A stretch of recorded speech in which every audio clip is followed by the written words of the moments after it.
আইনশৃঙ্খলা বাহিনীর সমন্বয়ে সেন্ট্রাল কমান্ড সেন্টার সন্ধ্যা থেকেই কাজ শুরু করবে বলে জানিয়েছেন প্রধান উপদেষ্টার প্রেস সচিব শফিকুল আলম। ৯ ফেব্রুয়ারি বিকেলে ফরেন সার্ভিস একাডেমিতে ব্রিফিংকালে তিনি এসব কথা বলেন। আইনশৃঙ্খলা পর্যবেক্ষণের জন্য সব বাহিনীর সমন্বয়ে একটা সেন্ট্রাল কমান্ড সেন্টার আজ সন্ধ্যা থেকে কাজ শুরু করবে। এর ফলে খুব দ্রুত আইনশৃঙ্খলার উন্নতি হবে বলে আশা ব্যক্ত করেছেন প্রেস সচিব শফিকুল আলম। বলেন, আন্তর্জাতিকভাবে খাদ্যশস্যের দাম কমছে, এর প্রভাব বাংলাদেশেও পড়বে। ৫ মাসে অর্থনীতি ঘুরে দাঁড়িয়েছে, এর মধ্যে 10% উন্নতি হয়েছে অর্থনীতির।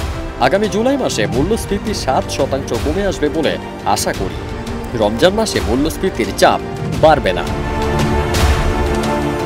প্রধান উপদেষ্টার প্রেস সচিব শফিকুল আলম আরও বলেন, বাংলাদেশে কোরিয়ান ইপিজেড নির্মাণের জন্য জমি সংক্রান্ত জটিলতার নিরসন হয়েছে। তাদের হাতে জমির কাগজপত্র তুলে দেওয়া হয়েছে। এর ফলে ব্যাপক আকারে কোরিয়ান বিনিয়োগ আসবে দেশে। পতিত সরকার কোরিয়ান ইপিজেডের জমি দখল করার পায়তারা করছিল বলে বাংলাদেশের পরিবর্তে ভিয়েতনামে তাদের প্রচুর বিনিয়োগ চলে যায়। এখন সব সংকট সমাধান হয়েছে। ফারদিন সানি, দেশ রূপান্তর।